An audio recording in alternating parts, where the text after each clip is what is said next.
Now then, leaving clashing ash, brawn and muscle and brass made out, sturt and born, and rock crystal to wreck isinglass, but worming along gradually for her savings back towards mother waters, so many miles from bank and Dublin stone, limbiating him into the 11th dynasty to reach that thuddy sick and ham laugh.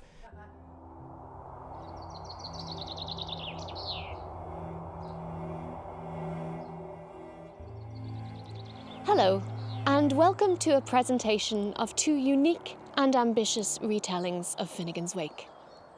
The first, of which you've seen just a small piece, is performed by Richard Harte of Toronto, Canada.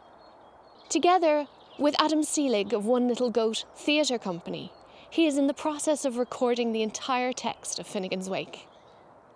The second we will discover here at the home of the artist Carol Wade, where she has been illustrating Finnegan's Wake for the past 16 years. At her home studio in County Westmeath, Ireland, she has produced a body of work of well over 1,000 pieces inspired by the text.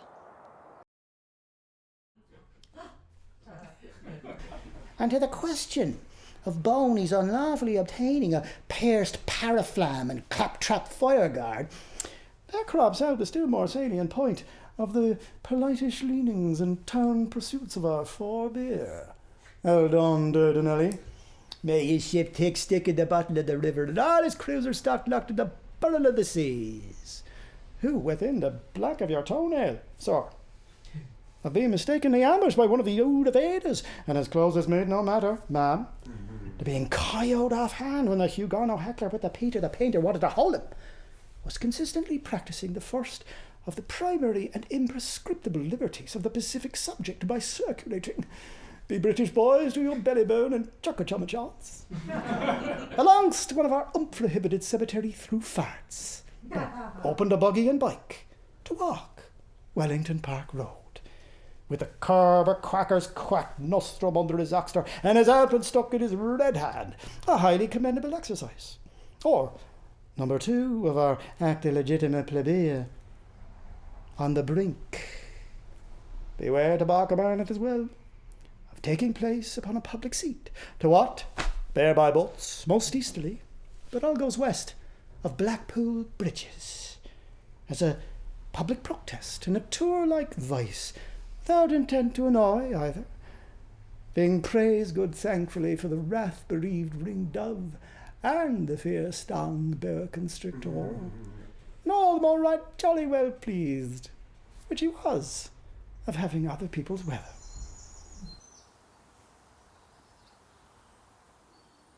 These are some of the works I've done based on the text of Finnegan's Wake. Here, the sketches I did in Galway for the Galway paintings. Up here are some of the paintings from the River On exhibition that I had in Dublin, and below them are the Thunderword paintings. There are 10 Thunderwords.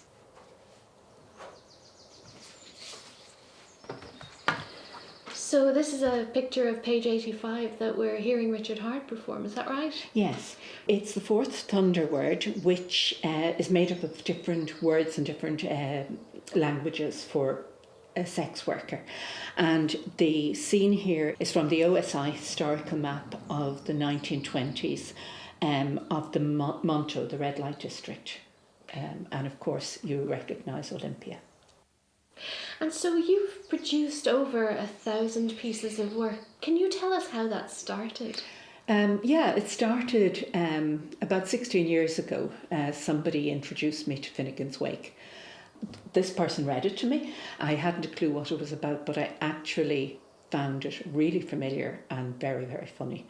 And I would go back over certain parts that sounded quite really interesting and musical. And then I began to see the imagery and began then to make some sketches.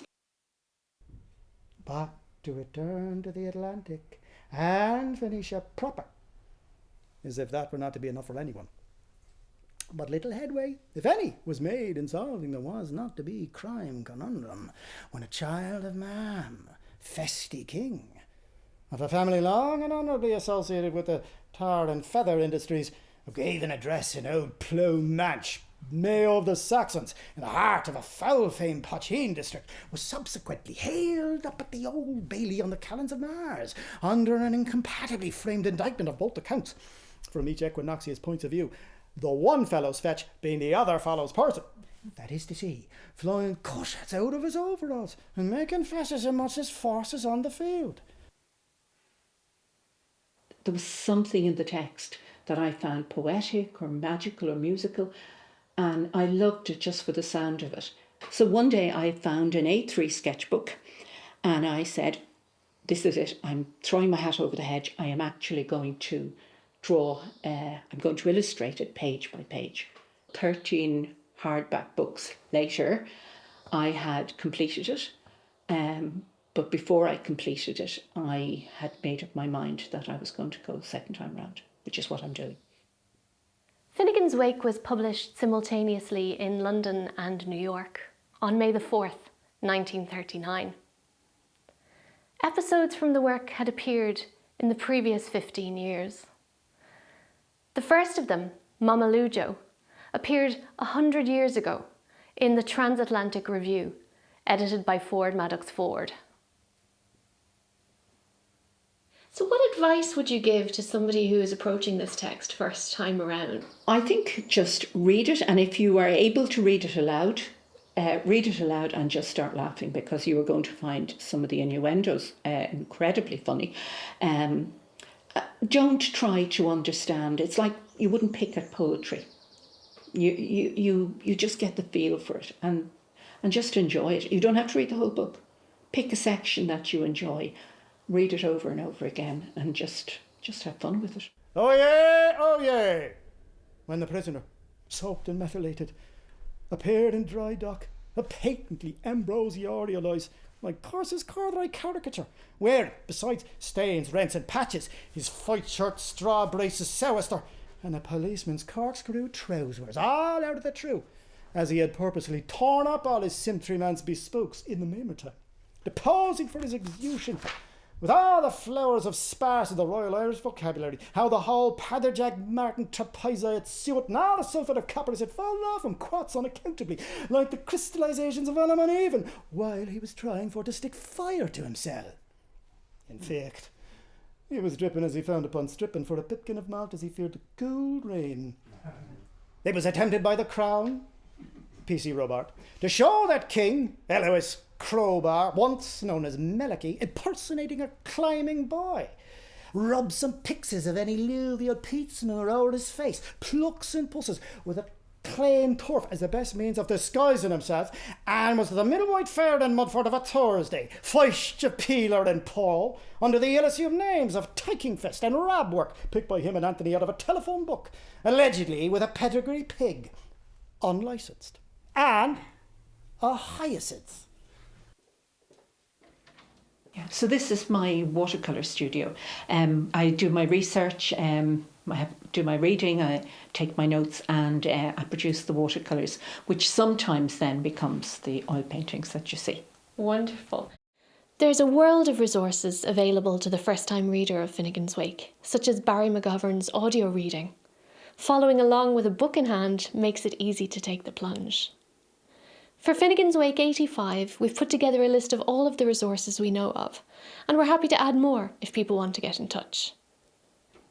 Most of us involved in this project have participated in Finnegan's Wake reading groups, in person or virtually, and that's an experience we can wholeheartedly recommend. They were on that sea by the plain of air 999 years, and they never cried crack or ceased from regular paddle wicking, till that they landed there too and trifling selves amidst camel and ass, greybeard and suckling, priest and pauper, matron, matron and merry meg into the middle of the mudstorm. The gathering, convened by the Irish agricultural and preposterous organisations to help the Irish muck look his brother Dane in the face, and attended, thanks to Larry, by large numbers of Christies and Jews' totems, was distinctly of a scattery kind when the ballybrickin he could get no good of, after cock of the walking through a few fancy-fought mains, ate some of the doorwick. The pikey later selling the gentleman ratepayer because she, Francie sister, that is to say, ate a whole side of his, the animal's sty, on a struggle street, quista Troya, in order to pay off his sir lick, 6 doubloons, 15 arrears of his, the villains, not the rumblers, rent. Finnegan's Wake is punctuated by 10 great thunder words. One of these is from chapter 4, from which the extract you've just heard is taken. We'll leave you with this. Bladioch foul mo Ecklenburg, warra warra scorta strumpa porn and any coxa pass tippatappa tupper strumpach putnock.